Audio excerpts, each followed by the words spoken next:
This episode of Scandal Water contains adult themes and descriptions of violence. It is not intended for all audiences. Listener discretion is advised. Welcome to Scandal Water, where the tea is hot and the conversation lively. Your hosts, Candy and Ashley, will discuss a peculiar story somehow related to the entertainment industry. This podcast might not change the world, but it just might satisfy your thirst for an intriguing tale. Oh, it's that time of day. Tune in and hear what the ladies say. It's time to bend your ear when the silver screen appears. Stories about the stage and screen and everything in between. So come on and join the fun. The curtain opens in 3, 2, 1.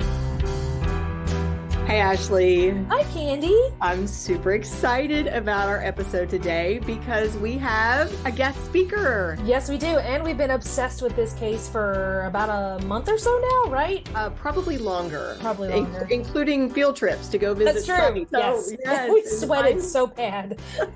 And finally, it's here, the interview. So, guys, we alluded to this obviously last week, but we are very excited to have Miss Ann D'Angelo here with us today to talk about her book, Dark Highway, and of course, the cases that it covers, the murder cases that took place in Oldham and Shelby County, Kentucky. But before we lead you into that, yes, before we get into the interview, we have to say, if you've not yet heard mine and Candy's episode about the setup, then you need to go back and listen to part 1 because it's really going to give you some context for this interview. Otherwise, you're probably going to be really lost about who all these people are and what happened. So take a little pause, go back, listen to part 1. I promise that we will be here when you get back. And then all that's left is to say, let's get into the interview with Ann.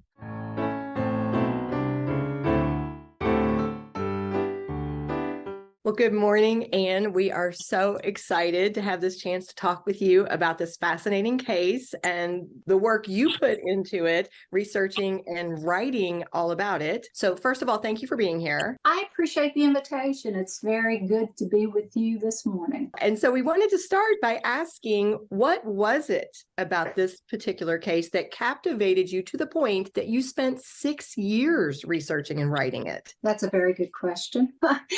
First of all, it's a mystery. It really is a mystery. It's a whodunit. Mm-hmm. And it kind of pulls you into it. It's got strong characters. You want to know more about them. What floored me initially was that I had never heard of this case before. In 2007, an article came out in a local magazine called Shelby County Life. It commemorated the 70th anniversary of the slaying of General Denhardt on Main Street in Shelbyville. And I thought, I have never heard this story. And I'm a history buff. I was an undergrad history major before I went to law school. So I just was amazed at the story. I must have stored it away in my brain because at that time I had no real interest in going forward and researching it, even though I was intrigued. So fast forward to September of 2009, and you had another state politician shoot his ex-fiancée. That was Steve Nunn and Amanda Ross. Really tragic. And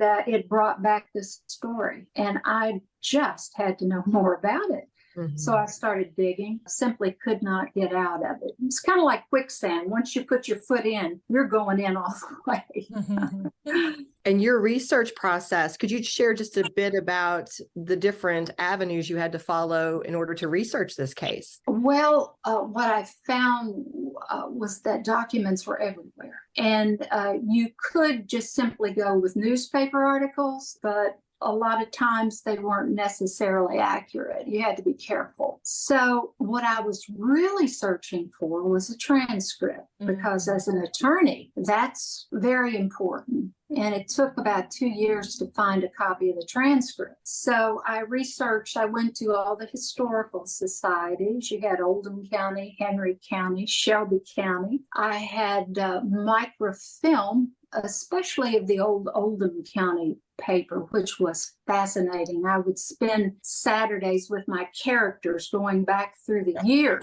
catching up with them in 1929 to see what they were up to. Wow. And then comparing that with with newspaper articles, but once I got my hands on a transcript, that was gold mine. Yeah. Well, one of the parts that was fascinating to me was, the theme for our month is in our own backyards. And so feeling like this is something very connected to us too. Every time you would talk about places I'd been or even names I recognized, it just absolutely fascinated me. But when you shared that you actually got to talk to the descendants of both of the parties, that to me was just powerful. So could you share a little bit about that? I'm going to ask you two different questions. The first of which is one of the comments you made was that it was Verna's family that was more reluctant to speak publicly about the case, while Henry's family, Henry Denhardt's family, tended to be more matter of fact, but were unsure of whether or not he was guilty or innocent. Was that what you expected to find from them? Let's start with Denhardt's family first. I think that they hoped I might find something that would indicate he had been railroaded. Okay. That's what I believe they were hoping for. And let me say this about my research. I was determined to stand in the middle. I was not going to assume, well, he's guilty, so let's just go from here and see what we can find out. It was always my objective to be like a judge. I was going to stand in the middle and see where the evidence took me. So I guess this research offered the best opportunity to see if there was the possibility that he had been railroaded. With Verna's family, I learned a really valuable lesson. I think I was a little naive on this. I learned a valuable lesson in how a violent crime can affect a family for generations. It doesn't stop with the family, the immediate family that was involved at the time and is now dead. The effects of that carry on down through the years. There were some family members who just didn't want the book written. They were gracious about it, but they let me know. There were others who were much more open to it. Over the years, speaking with them, working with them, I, became attached to some of them for sure. Loved Verna's granddaughters. Got to see some of her personal belongings, Verna's personal belongings. Overall, both sides were good to work with. So without breaking any confidences, is there anything else you could share about those conversations with family members? Any interesting experiences or anything besides, you said you got to see some of the artifacts, any details you want to go into a little bit more? I will tell you this. The most amazing artifact I saw and held in my hands was Verna's hair. Oh my gosh. I don't know when it had been cut. The family who showed it to me did not know when it had been cut. And I wondered if that had been done before she was buried. That's just a conjecture. But that was the most amazing thing I saw. And then I found that engagement ring, that notorious engagement.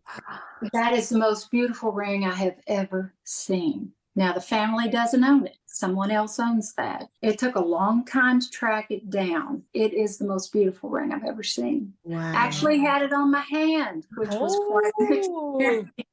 Yes. Oh my goodness. My follow-up question is, if the Denhardt family was interested in you doing this book to hope that it would prove that he got railroaded, how did they react when it was finished? Were they kind of disappointed, or did they understand and said, well, the evidence is the evidence? I think that there was a grudging understanding that there wasn't anything I could find.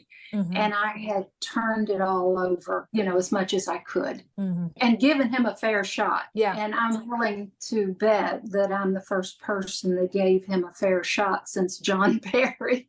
Right. Okay, let's move on to talk about Verna Garr Taylor. You made a point in your introduction of sharing your respect for Verna, commenting in news coverage, Verna became merely a victim whose death led to Denhardt's fall, yet Verna and Henry were remarkable, unusual people. So as somebody who spent years delving deeply into this woman's life and reading her personal communications and learning what her closest friends and family had to say about her, how have you come to regard Verna now? What kind of person do you feel like she was? Verna as I said, was very unusual for her time. She raised, after her husband died in the early 30s, she raised her 2 daughters. She ran a business, operated a business full time. That was a community laundry in LaGrange. She was busy with church groups. If the door to the church was open, Verna was in there. She was a religious person. I came across a couple of times a story about how someone broke into her house and she chased them out in the yard. Wow.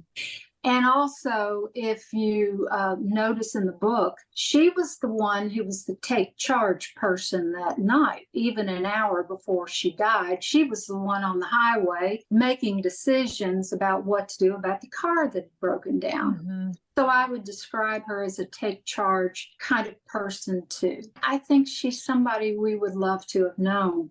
More than one time, I heard her described as a real sweetheart. That's kind of a term of the era. She was a real sweetheart. I heard that quite a bit. Just so our listeners could get a visual, who would you, if you were casting this as a movie, is there any modern actress or person that you would go, visualize this person, that's who Verna was like? You know, when I see, is it Keira Knightley? Yeah. I think of Verna. Okay. Tall, slender, dark hair, the features, that's who I think of. That's really interesting. I like that. That kind of helps give a visual, and it's a strong woman too. So as we shared in our previous episode, Verna's life ended the evening of November 6, 1936, when her body was found in a ditch off Highway 22 near George Baker's farm, dead from a gunshot. Her fiance, Henry Denhardt, claimed she'd shot herself after becoming increasingly despondent over the course of their day trip. Yet the grand jury felt there was sufficient evidence to charge Denhardt with willful murder. In the book, you agree with the decision to label Verna's death a murder. What were the key pieces of evidence that convinced you this was a case of murder versus suicide? The gun is at the top of the list. The way it was found? Well, some of that too, but the fact I found the exact gun at the Kentucky Historical Society. Now, from the transcript, I knew the make and model, serial number on it. So I went to them and they had military weapons there. That pistol is from World War I. I can't begin to tell you how heavy it is, how big and cumbersome it feels in your hands. And I handled it, moved it around, and I thought, wow. Plus, you know, she was found with a glove in her hand. So she would have been handling this huge gun with one hand to kill herself. So I'll never forget, I placed this gun into the hands of my model, handed it to her, and her first words were, "There's no way," which I had already thought. Yeah. When you handle that gun, you understand how difficult it would be for a woman to shoot herself with it, to turn it on herself. So that was at the top of my list. The circumstantial evidence here is very strong. And to some extent, that's what they had to go with in 1936 because forensics was pretty primitive. But you had a guy out on the road there who waited for the battery to be put in the car before he went up the road to check in the direction his fiance had walked, and he had heard a gunshot. So you have a guy who's supposed to be a big, brave military man just waiting around while a battery's put in the car. He referred to her in the past tense. She was the finest woman I ever knew. When her body was found, he never went down to see if she could possibly be alive. One of the first things he asks is, well, is the ring still there? And, that was pretty callous. So the circumstantial evidence here was pretty strong. Now, of course, it was Denhardt at the scene that gave his attorneys the direction they were going to have to go. They had no choice but to go with suicide because at the scene he said the words, well, it was a suicide. And at that point he said, well, her daughters were giving her a hard time about our engagement, which is pretty callous. Was the gun, I don't remember this, was the gun brought into the courtroom? And Yes. did they have somebody, like you just said, your model held it and said there's no way? Did they not have the jurors hold it and go, can you imagine a woman or did they not think to do that, do you think? The only women involved in this were the witnesses, and there were very few female witnesses. I can't see anything in the transcript where they had a woman Verna's size, like I had someone who was her exact height, weight, handle this gun. I can't see that they had anyone there do that. That seems like such a missed opportunity, There were several missed opportunities. Yeah. And these were smart guys. These were very smart, all on both sides, very sharp, smart attorneys. But there's just some things looking from our modern lens, we're like, oh, if only you'd done this. But they did the best they could. I think they did. There are things that are not in the trial that should be in the trial. There are questions that were not asked that should have been asked. And you're left to wonder, why is this? It's even the trial to some extent became a mystery. Yeah, really. Well, my question is going to piggyback on something you just mentioned, Anne, which was Henry Denhardt's unbelievably cold and callous behavior. I know we've said this several times. Our listeners will have heard us say this a lot, but really, guys, you all need to read Anne's book because she does such a wonderful job of bringing you into the story and you feel like you're just watching it all unfold. But that was something as a reader that struck me. Different things he would say, different things he would do. And a lot of people who were involved with this situation, they made a lot of it, whether it was witnesses, whether it was the jury, whomever it may be. So I'm going to ask you first, how do you interpret his callous behavior? And what is your opinion as to how much sway that type of behavior should have on a jury's opinion of guilt versus innocence? I think we have to look at yesterday versus today. Today, the circumstantial evidence would be second to the forensic evidence. Back then, we did not have the good forensic evidence. It was primitive. So the circumstantial evidence was probably more to the top. They put more weight on his actions out there. And they were not good. They really were not good, the things he said. And he was afraid of Verna's brothers from that first night. Yeah, he was. He was afraid they were going to come after him. Rightly so. Rightly so.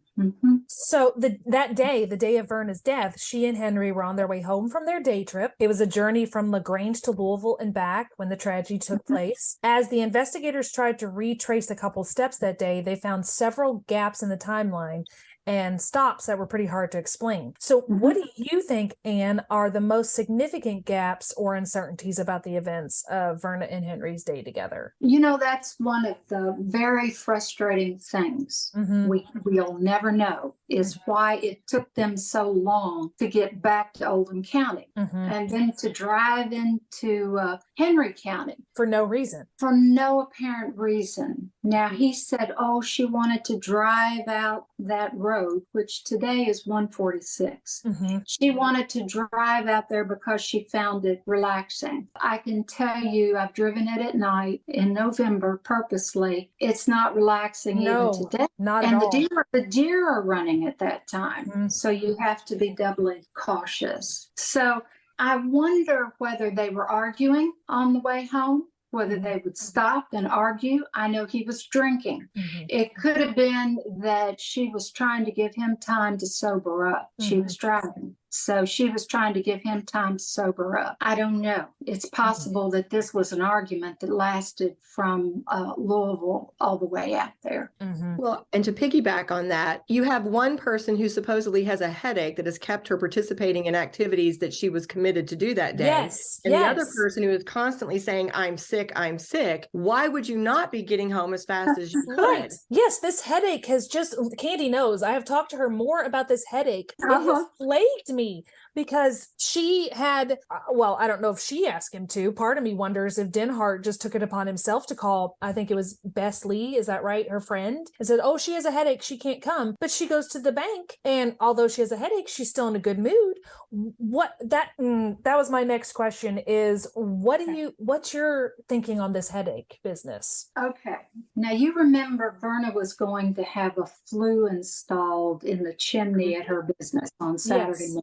Yes. And she was going to purchase that flue on Friday afternoon. And she needed to go to the bank. She always made her deposits on Friday afternoon. I've always thought that maybe too much was made out of the bridge luncheon. Okay. Because that was going to last all afternoon. And she didn't need to do it. Verna had places to go and things to do. Okay. So I think it is a possibility. She said, oh, please just tell him I've got a headache. Okay. Because she was a busy woman. She didn't have time to sit around all afternoon and play bridge. One, since we're talking about the headache, again, Ashley's right. She and I have had so many conversations about the headache. Yeah. One of the points that was brought out was she would complain of headaches other times outside of this particular experience. Yeah. And a wondering for me is, for a woman of that time, things seemed to be going a little sour with Henry before this day ever came along. If you wanted somebody to leave, what are your excuses? I have a headache. Or if you needed to get out of something, I have a headache. Like, I half wonder if that's just not, if it wasn't just her fallback excuse when she needed to politely decline or get herself out of a situation. That's possible. Now, I know she was troubled with headaches. I know she had gone to a doctor in Louisville. Okay. But it could be that was a good fallback excuse rather than say, I don't have time to come to your luncheon this afternoon. It might be easier to say, well, I have a headache and I'm not quite up to it. Especially if you have a history of headaches and they know that you're plagued with them. It would be, it could be a combination of both of those things. She has a history of headaches. People know she suffers. So if I'm having one of my headaches, oh, okay, that's fine.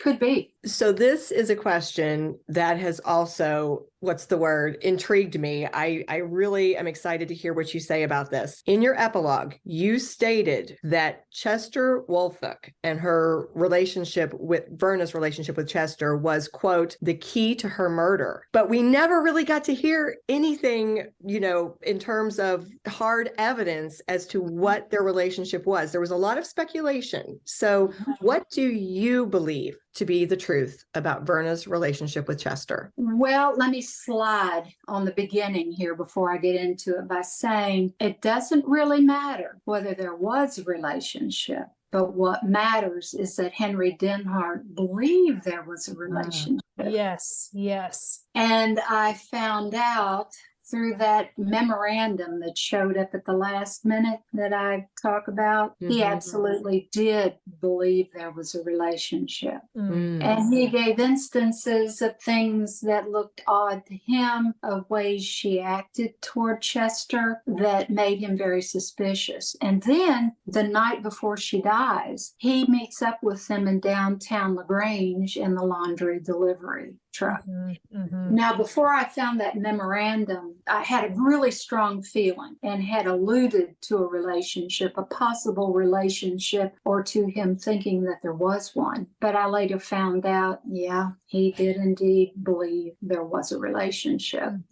It's interesting, too, Chester was the only witness who could rebut Henry Denhardt, but he was never called as a witness. As a matter of fact, the prosecution hid him away over law office. Now, why? That's the question. So something like that makes me believe that perhaps there could have been a relationship. That is so suspicious. An attorney will never put someone in the witness chair that he or she thinks might hurt their case. Right. With something Chester was going to say that might hurt the case. What it was, I don't know. We'll never know. Yeah. Did Chester ever speak about any of this to anyone? No. No.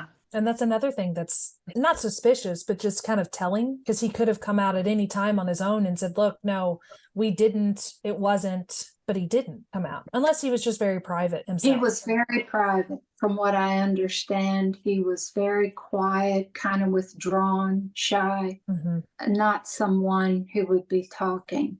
Back then, people just didn't talk about stuff the way they do now. Today, it's social media. You air your dirty laundry. Everything's out there. But I ran into this when I was researching, too. There were descendants who absolutely did not know what had happened because family did not speak of things. And that was true in the Denhardt family too. The descendants really didn't know what had happened. Interesting. I was actually going to ask if any of Verna's children or grandchildren had ever had any thoughts about that relationship, but is that something that you asked and they never? I think they would have been surprised. Okay, because Verna came across as very religious, straight-laced, but it's things from the trial that make me wonder. Yeah. Chester should have been called as a witness. He was the only one who could rebut Denhardt's testimony. Yeah. Even if they were in a relationship, that doesn't mean that it was anything improper. They could have been boyfriend, girlfriend and not be doing anything improper. So neither one was married. And but he was 14 years younger. And I think that in small town LaGrange, that might have been scandalous with her having two daughters. And, it was just a different time and a different place. Today, we would say, so what? Right. Well, I can't remember when it happened, but she could have said, well, Agatha Christie just married someone 14 years younger. That's around the same time.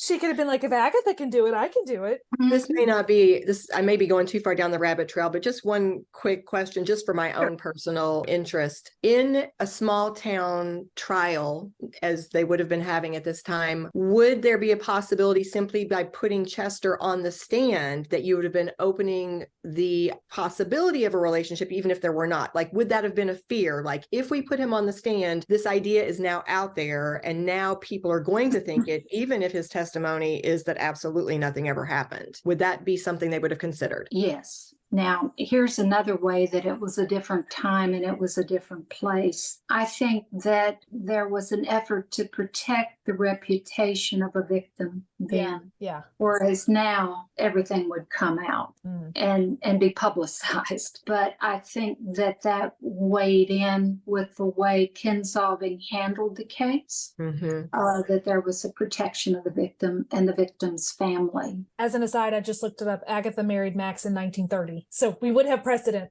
She would have precedent. Why don't we pause here for just a second, take a quick break, and we'll be back with Anne in just a few.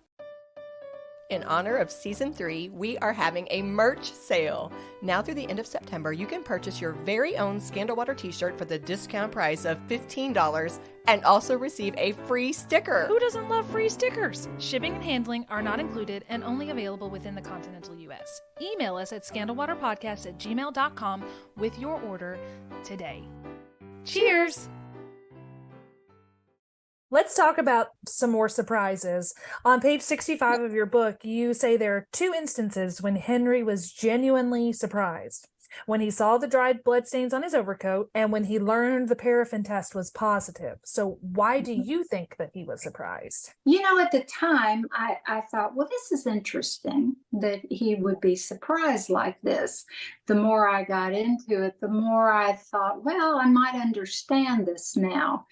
If he had an accomplice, he would be surprised. Right. That's what I think too. So this, for our listeners, this is what led you to come up with an accomplice theory. That was one of the things that led you to come up with that? One of many things. Let's go to the trial transcript for a minute. To me, the most important testimony along those lines is the testimony of the Shepherds, the young couple who was driving from his mother's house back home to Pleasureville, I think. They passed George Baker's house. Henry Denhardt is standing by the car, and they don't see Verna on the road at all. So where was she? So that is very mysterious to me. Then they turn the corner. Not long after they turn the corner, the shot goes off. So how did Henry Denhardt or Harry Houdini Yeah. get up the road in that short a time? Yeah. When if you look at pictures of him, he's portly, he's red-faced, and get back to the car without any mud on his shoes or his... And he's most likely drunk. He'd been drinking. Yeah. Mhm. So he wouldn't have been maybe quite as fleet of foot. Mhm. And at his weight and everything, I just don't see how the guy could have done it. Mhm. Those kind of things led me into wondering, could somebody else have helped him out here? Interesting. Totally switching gears, but actually this is something that you referenced earlier. The fact that during this time frame, it was very different as to how women were regarded and allowed to participate in our legal system. In the bibliography, in the notes that you included at the end of the book, you offered your opinion that Judge Marshall's, you called it patronizing ban on women jurors was problematic, quote, because he publicly expressed a personal opinion against women as jurors. It is interesting to speculate whether the outcome of the trial would have been different with several female jurors. This is an opinion question. In your opinion, how might the inclusion of female jurors have affected the trial? Judge Marshall was very old school. There's no doubt about that. I think that female jurors would have been less likely to fall for that whole scenario of a woman having the vapors because a young man said he loved her. Right. They may have laughed at that. I think that the male juries of the time would have been more susceptible to that weaker sex argument. And a woman on the jury or more women on the jury might have evened that out. And they would have said, wait a minute, this woman is running a business. She knows how to handle employees. She's a take charge kind of person. Do you think she's going to shoot herself because some young man says he loves her? And also, they probably would have noticed how heavy the gun was. Just being females, they would have looked at that gun and gone, there's no way I could hold this. They may even said, let me have that gun. I want to hold that gun just a minute because it looks so big to them. Whereas the male jurors would have looked at it and viewed it normally as a normal kind of pistol. While Henry Denhardt was waiting for his new trial to start, a lawsuit was filed against him for the death of Patricia Wilson, which obviously infuriated Henry and led him to file a countersuit. For our listeners, I found this fascinating because it led to the Lady in Blue legend at the hotel. So that whole piece just absolutely fascinated me. But what is your opinion as to Henry's innocence or guilt in that case against Patricia Wilson? I don't believe he had anything to do with that. Really? Really. Okay. Let me explain just a little further about those lawsuits. There was initially a lawsuit filed by the same attorney, a negligence lawsuit against the Seelbach. He alleged that Wilson had opened a door that was typically kept locked and fallen to her death. The outside of the door looked just like a door to a washroom. So he lost that lawsuit. I'm not sure why. I think it sounds pretty interesting. But he lost it. Later, he comes back again and he files a lawsuit against Denhardt. And that was in July of 37, right before Denhardt was slain. So he switches his tack and he says that Denhardt battered, bruised her, and she fell to her death. Okay. So the same attorney has given you two different lawsuits. The last one was against Henry Denhardt. And let's face it, Denhardt was the man everybody loved to hate. Yeah. He did hang out at the Seelbach. That was one of his watering holes because a lot of politicos hung out there too. So it was easy to point the finger at Henry and say, well, he was there, so maybe he was involved in this.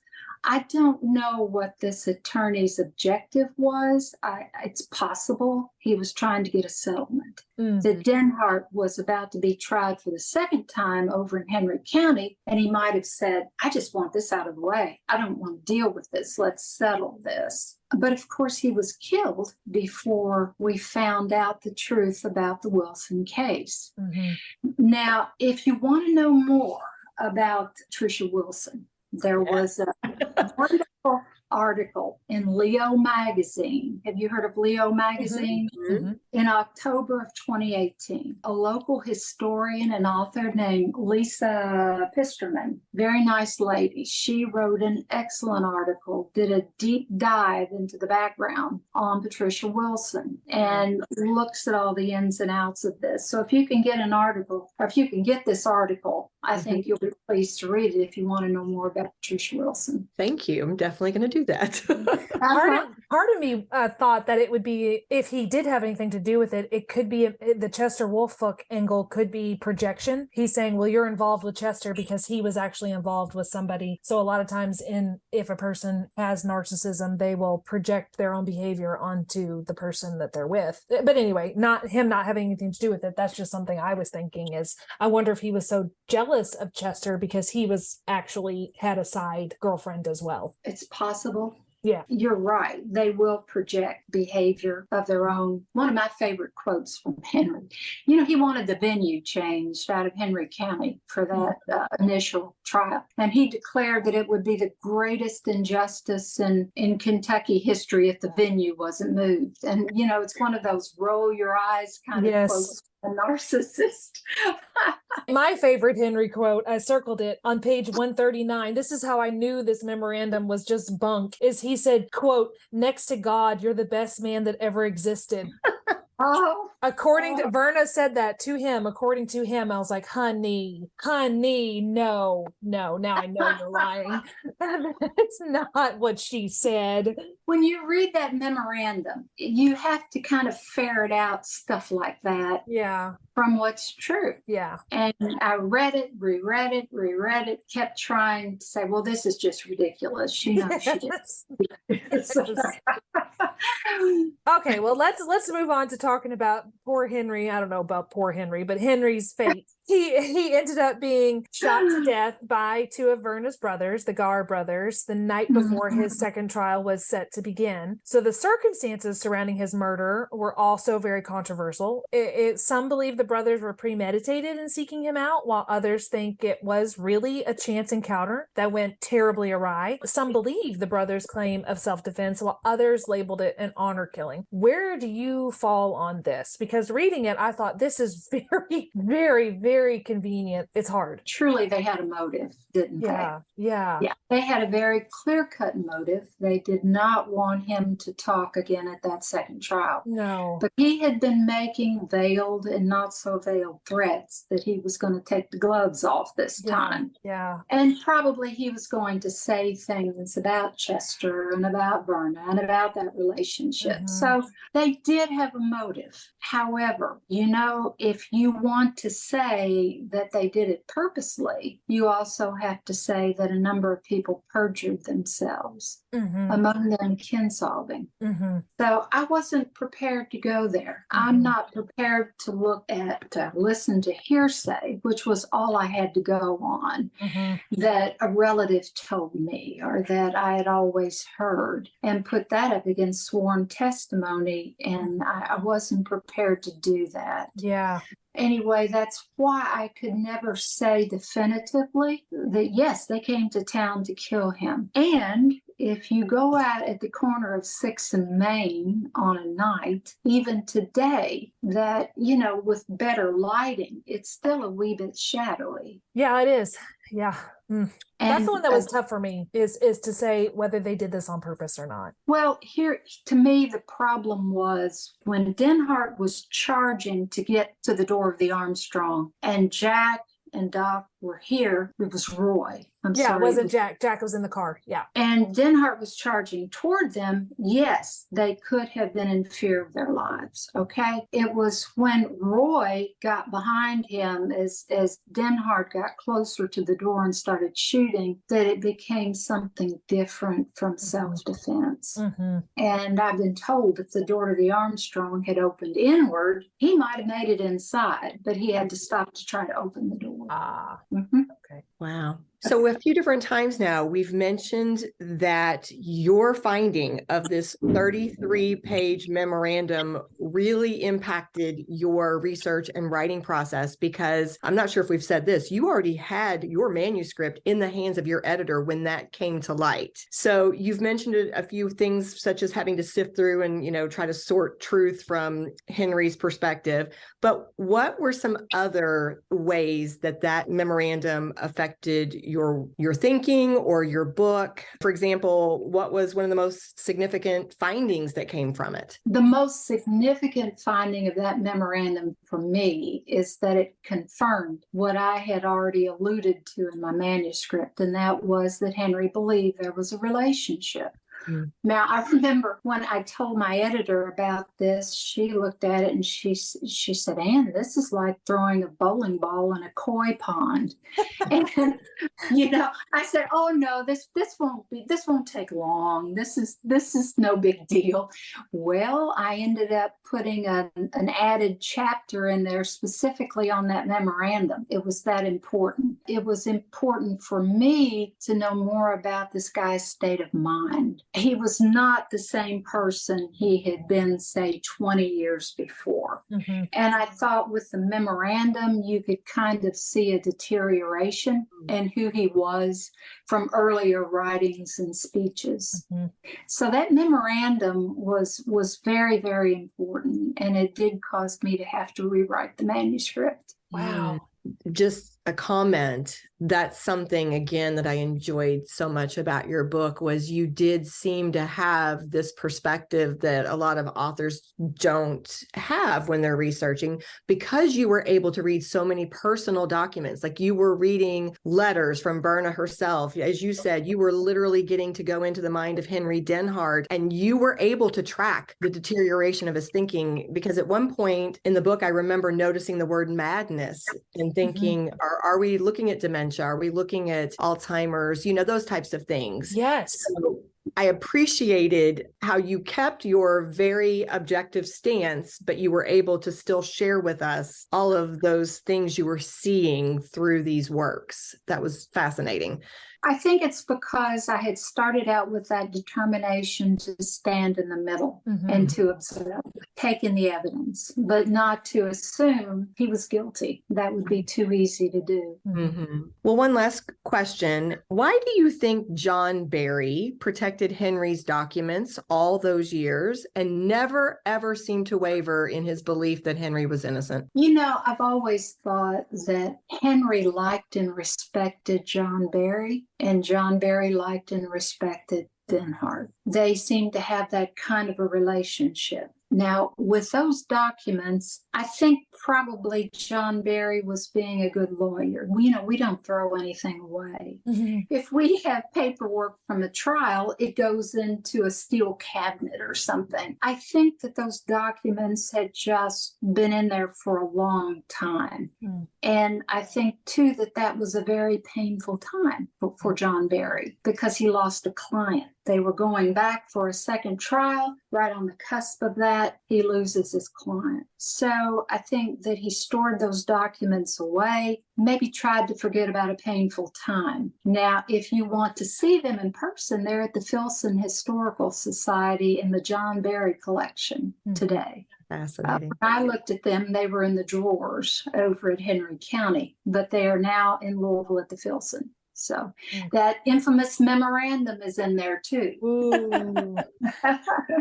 Due to Henry's murder, the question of how Verna died has remained unanswered all of these years. And one of our favorite parts of the book is when you weighed in with your own opinions. You share you believe Verna was murdered, but question whether it could have occurred the way the prosecutor proposed. In your book, you share a theory of how it could have occurred with the help of an accomplice, which I will personally say I completely agree with you. But we want to say we encourage the listeners to read the book and hear exactly how you think it happened, because it's fascinating.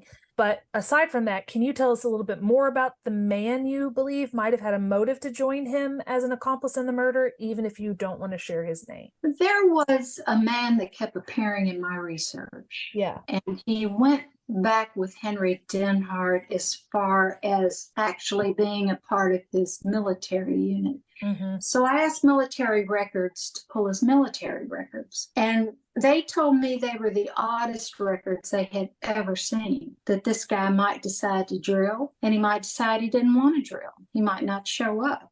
Yet he was promoted by Denhardt. Mm-hmm. So there was a relationship there, and he definitely owed Denhardt. He comes back when Denhardt invaded Harlan, when he went over there on a political mission to pull the voting boxes, if you remember that. Yeah. This guy was his spokesperson. So he had graduated now from being in his military group to being a spokesperson. He shows up again down at the Brown Hotel. He was specifically told to stay away from Denhardt. Just before Denhardt was indicted, he shows up at the Brown Hotel where Denhardt was staying. I found his name on a witness list. He was never called as a witness. After Denhardt dies, he ends up in Frankfurt, and Rhodes Myers is lieutenant governor, and he's an aide.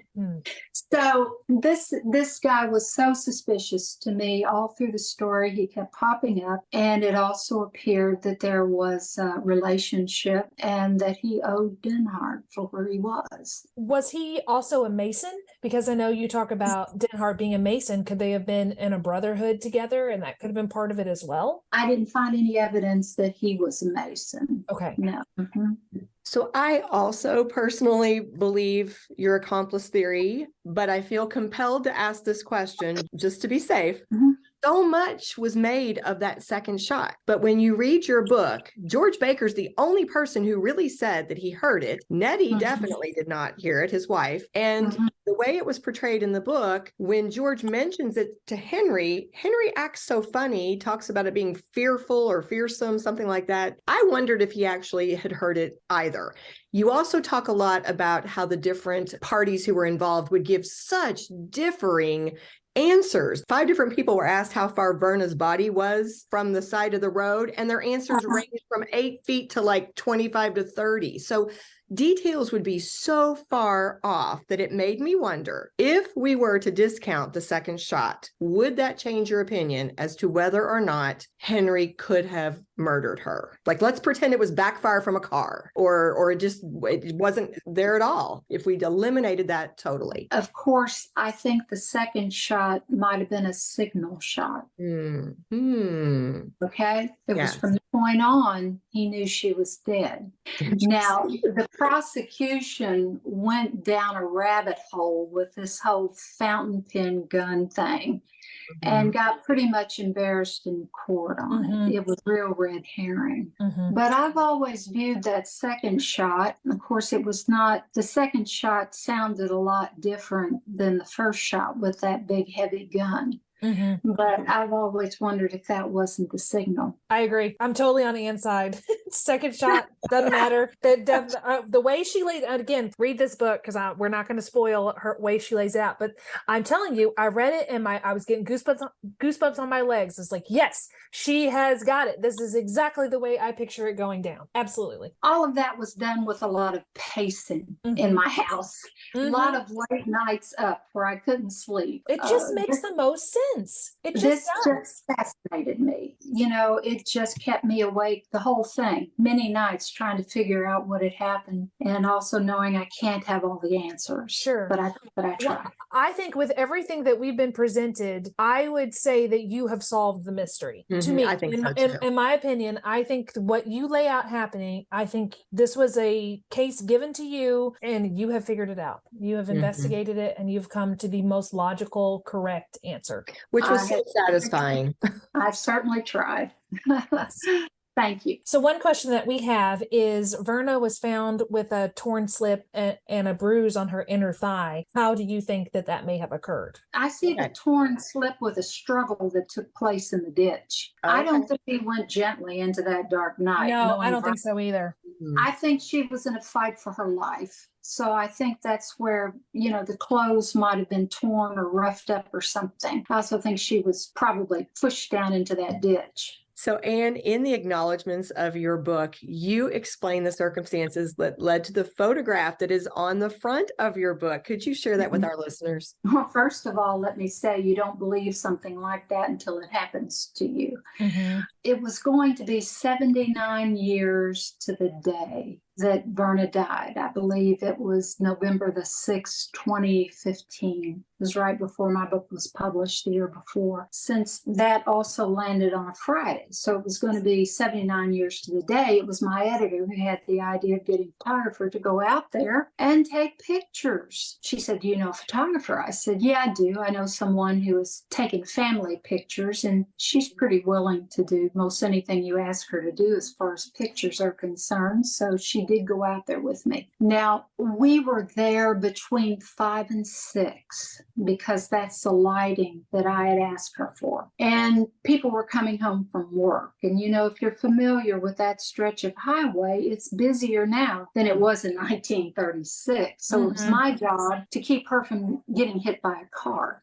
So she was shooting in front of George Baker's house, and she had set up a tripod in the middle of the road and was shooting up the road in the direction that Verna would have walked. And I kept watching for cars, and I would pull her off the road. And this went on until dark, and then we packed up and left. And there was no one out there but us, just cars that would pass. And that was it. So a week later, she said, you need to come see these pictures. And I went into her studio in Louisville. She took 50 to 100 photographs, all in that same direction. And in 2 or 3 of them, this outline of a figure in the road shows up. Now, what Vivian didn't know, but that I knew when I saw that was right in the area above where the body was found in the ditch. Only I knew that. Vivian didn't know. I can tell you when I saw it, I just felt like I'd been hit in the stomach with something. It just completely shocked me. But I came to view it as a gift. And I remember I took the picture and I showed it to Verna's granddaughters. And I wanted them to see this before I went forward with perhaps having it as a cover of the book. And one of them said, "Well, I guess she approves." So I love that. Is it your thinking that it might be her, or do you think it's a male or female figure? Because I'm looking at it and I can't quite tell. It's a female. It's a female. Okay. It's a female. Where it is on the road and everything kind of looks like there's a dress or a coat or something. So if it had been Denhardt, it would have looked like a larger. But I viewed it as a gift. Eventually it did become the cover. Yeah, it's a very compelling cover. I love that the granddaughters reacted that way, that was because that's how I like to interpret it too, that was a sign of approval and kind of a comforting thing, liking the fact that you're trying to shed light on something that's, as Ashley said, solving the mystery, that's gone all these years being unsolved and people have forgotten about it. I like that. That's a beautiful story. Well, I like to believe perhaps she's pleased because I really tried hard to show this couldn't have been a suicide. Yeah. You cleared her name. I cleared her name. Armchair Psychologist. Well, I think that brings us to the armchair segment. And there were so many ideas and themes that resonated, I know, with Ashley and myself, again, because we kept talking about this. And I'm sure, being the person who lived this for all these years, there's a lot resonating with you too. I'm just going to ask that each of us share one thing, just one idea, something that just spoke to us. Candy, do you want to go first? Yes, I will. So the thought that resonates with me, I mean, there's so many, but the one I'm going to choose actually piggybacks exactly on what Anne just said. I was so empathetic to Verna the entire time I was reading your book. I had so much admiration for this incredibly strong woman of character who had not only her life stolen, but her reputation, because Henry was controlling the narrative. She was, he could say anything he wanted, and very few people or very few pieces of evidence could dispute the things he was saying. So one of the pieces, the ideas that just absolutely went to my core was the injustice, I totally believe Henry was responsible for her death, the injustice of not only murdering her, but also then trying to steal her character and her reputation. Mm-hmm. Yeah. Yeah. For me, I'll go second because I want Anne to be the one that closes this out. For me, what I came away with is I wonder if this had happened today, if this same crime had happened today, with the knowledge that we do have of narcissism and of domestic violence, would we have approached it differently? Would we have immediately recognized this memo is the ramblings of a malignant narcissist? Would we have seen projection? And I wonder how much that could have helped her back then. Because to me, I've done a lot of studying about narcissism because of other things that I've written, and it just was so obvious. It was like this shining light of obviousness. And I wonder, that's what I don't have an answer for it. I just wonder what would have been the difference between then versus now had the crime occurred with everything we do know psychologically about personalities. So that's what I came away with. Or in our modern world, despite the fact that he was clearly narcissistic, do trial lawyers still have the ability to spin things, and or does a person's power keep the narcissism hidden? Because nobody was willing to speak out against Henry until after he was dead. So, I didn't understand how he had so many friends. He had so many friends from so long ago, like 30-year friends. I mean, obviously everybody is complex. Even narcissists have good qualities. There's things that they do well. So it made me want to go, what do you guys see in Henry? Unless it is the person he was 30 years ago is so much different than the person he is now, and they're still clinging to the person they knew 30 years ago. We had a good grasp of Verna's personality. She was this way. But Henry, in all of his mental complexities, he intrigued me. Like, where did you get these friends? Where did you get a lawyer who believes in your innocence no matter what? Like, what am I missing about you, Henry? So that's another question I had. Just reading it, just my own personal thinkings. If you want to call him the villain, I thought he was a wonderful villain, just the perfect villain. When you hear him talk, he is like someone from the 19th century. He's very courtly. And reading the transcript and hearing him speak, it's like one from the 19th century speaking, very polite, very, very courtly is the way I would describe it. But there's an underlying menace here, and you don't cross this guy. And it was widely known that when he was drinking, he was a mean drunk. How do you feel then, Anne, after completing this, after spending 6 years of your life? Did it feel like a weight was off of you when you finished it? Or what do you come away from it now? Do you feel like it's going to be a lifelong kind of assignment to continue to talk about them and to continue clearing her name? Or just your thoughts and feelings? I'm always glad to talk about this case and about my characters. They came to be a part of me. So they always will be. And I'll always be looking for clues here and there, trying to find out more about them. So that's one reason the transcript meant so much to me, because I could hear their words. I could almost hear their voices speaking the words. It meant a lot to me. And so anyway, I'll always be out here with this story and my characters. And so I'm always glad to get an invitation like this morning. Well, we can't thank you enough for talking with us. We loved your book. And then what a delight to have the opportunity to actually, sit here and bounce these ideas around with the author of this work and to have you share all of your insights. It's just been wonderful. Thank you so much. The pleasure has been mine. Thank you so much for inviting me. And like I say, I love to talk about this subject. Thank you. Thank you. If you love what we do, please rate and review our show. Or you can become a supporter by making a donation through buymeacoffee.com/scandalwaterpod. Whether a single gift or a recurring monthly donation, it would go a long way towards supporting our work and allowing us to keep the tea brewing. At our website, www.scandalwaterpodcast.com, you can submit questions or your own story ideas, access our sources and show notes, see the merch we offer for sale, and more. You can join the Scandal Water community through our Scandal Water Podcast Facebook page or follow us on Instagram or TikTok at Scandal Water Podcast. This episode was executive produced by Candy Thomas, that's me, and Ashley Raymer Brown. That's me. It was researched and written by Candy Thomas and edited by Ashley Raymer Brown. A special thank you to Josh Martin, who wrote, composed, and performed the Scandal Water theme and other music. Matt C. Adams, who created the artwork, and Joshua Reith, who designed our website and provides ongoing technical support. As a reminder, this podcast is purely for entertainment purposes. The thoughts and opinions of the host during each episode of Scandal Water are their own and do not reflect the opinions of any future guests, advertisers, or clearly professional psychologists. Thanks for listening.